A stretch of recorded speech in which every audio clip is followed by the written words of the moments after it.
नमस्कार, आप देखना शुरू कर चुके हैं जतन चंडिका न्यूज।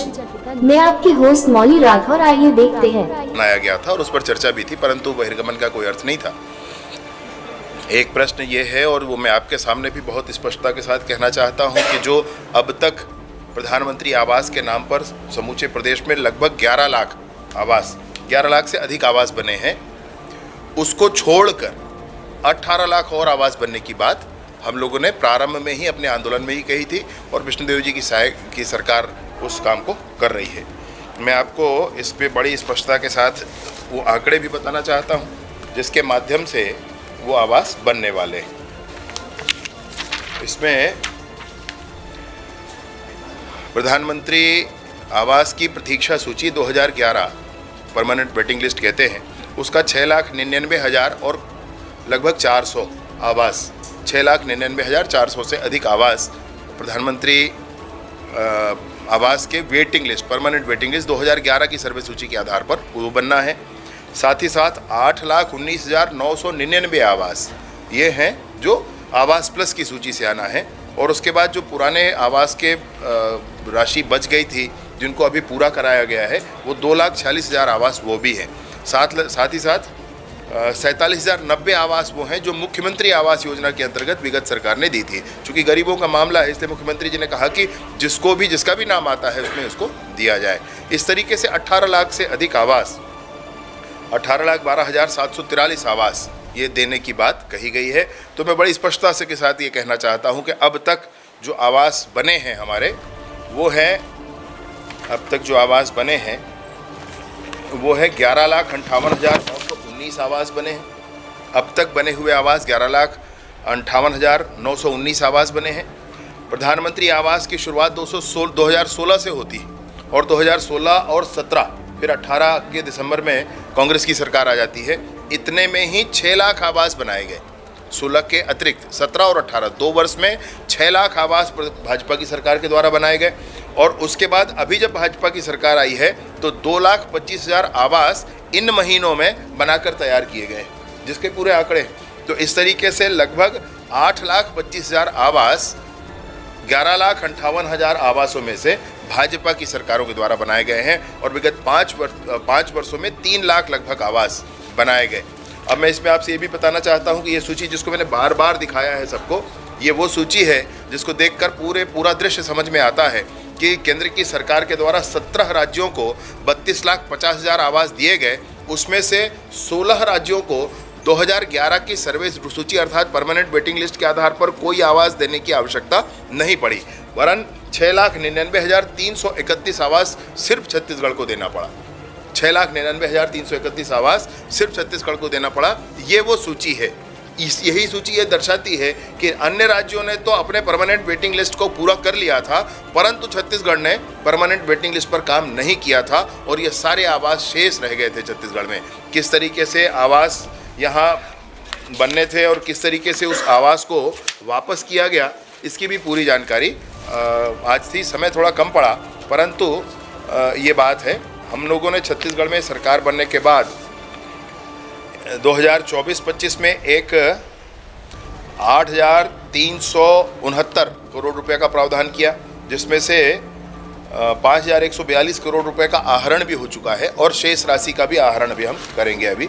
नई इस बार भी 8,500 करोड़ का प्रावधान इसमें रखा गया है। 8,47,000 आवास एक बार हमको मिले हैं, 3,03,000 आवास एक बार हमको मिले हैं, और अभी 3,03,000 आवास अप्रैल मई में फिर हमको मिल जाएगा। 2,24,000 आवास, 25,000 आवास हमने अभी नए पूर्ण किए हैं। ये कुल मिलाकर 2,41,000 तक की राशि, ये संख्या जाएगी। इस तरीके से कुल आवास आप 32,000 में, अभी उसमें पीएम जनमन जो नया आया है वो छोड़ दिया, वो पीएम जनमन का आवास अलग है। इस तरीके से 18 लाख से अधिक आवास छत्तीसगढ़ में विष्णुदेव जी की सरकार बना रही है। ना प्रवचन उनको इसलिए लग रहा था क्योंकि ये पूरा ठेकरा उनके सर पर फूटता है। ये मैं नहीं कह रहा हूँ भाई, टी.एस. सिंहदेव जी ने भी उस समय यही कह करके अपने विभाग को छोड़ा हुआ था, और ये आंकड़े कहते हैं। मेरे पास वो दस्तावेज है जिस दस्तावेज के आधार पर, भाई तो उस समय ही नहीं हो पाया उसको दिखाने के लिए, जिस दस्तावेज के आधार पर यहाँ पर ये राज्य की सरकार ने राशि लेने से, आवंटन लेने से मना कर दिया था। ये दस्तावेज है मेरे पास। विपक्ष ये जो आप कह रहे हैं कि जो कथा है वो लंबी है, तो इसको सुनने का साहस नहीं जुटा पाया। बस यही है इस कथा को सुनने का अर्थ ये है कि गरीबों के साथ जो कुछ छत्तीसगढ़ में हुआ, जो कुछ इन्होंने जानबूझकर किया, ये बहुत गलत है। ऐसा नहीं किया जाता है सिर्फ इसलिए क्योंकि इसमें प्रधानमंत्री शब्द जुड़ गया है। अगर ऐसा किया गया है तो ऐसा किया ही गया है, ये बहुत गलत किया गया है। और आंकड़े मैं ना कहूँ कुछ ना कहूँ कोई बात नहीं, आप मेरे लिए सामने बहिर्गमन करके निकल जाएं कोई बात नहीं, अगर आप वहाँ हल्ला करते हैं नहीं सुनते हैं कोई बात नहीं, आंकड़े कहाँ जाएंगे, आंकड़े तो कह रहे हैं अपनी कथा। और एक एक घटनाक्रम आज सब कुछ अपनी कथा कह रहा है, किस तरीके से आपको लाखों आवास स्वीकृत किए गए और आपने लिखकर मना कर दिया कि हम इतने आवास नहीं ले सकते, हम 1,51,000 आवास ही लेंगे। वो डायरी भी, वो लेटर भी आपका मेरे पास है। और उसके बाद नरेंद्र सिंह तोमर जी ने पत्र लिखकर कहा, उसके बाद वहाँ पर गिरिराज जी मंत्री बने, उन्होंने भी पत्र लिखकर कहा, नहीं माने, और उसके बाद पुनः इनको आवंटन बाद में प्राप्त हुआ है। तो ये सारी ही चीज़ों को अमान्य इन्होंने किया है और उस समय जितना आवास मिल सकता था वो सारा आवास छोड़ा है। ये कहेंगे कि कोरोना था, ये कहेंगे कि, तो भैया कोरोना दूसरे प्रदेशों में नहीं था क्या? वहाँ तो किया ना काम। नियत निलानार के अंतर्गत गजब के काम हुए हैं। मैं आपको बहुत स्पष्टता के साथ आपको ये बताना चाहता हूँ कि अभी नई सरकार बनने के बाद बीजापुर में, विशेष रूप से बीजापुर से पामेड़, जो पहले तेलंगाना की तरफ से जाना पड़ता था, 250 किलोमीटर पड़ता था, अब ये सीधे सीधे गंगालूर की तरफ से वाया आवापल्ली हम जा रहे हैं और ये 90 किलोमीटर पड़ रहा है हमको। तो एक बहुत बड़ा ये काम अभी हुआ है।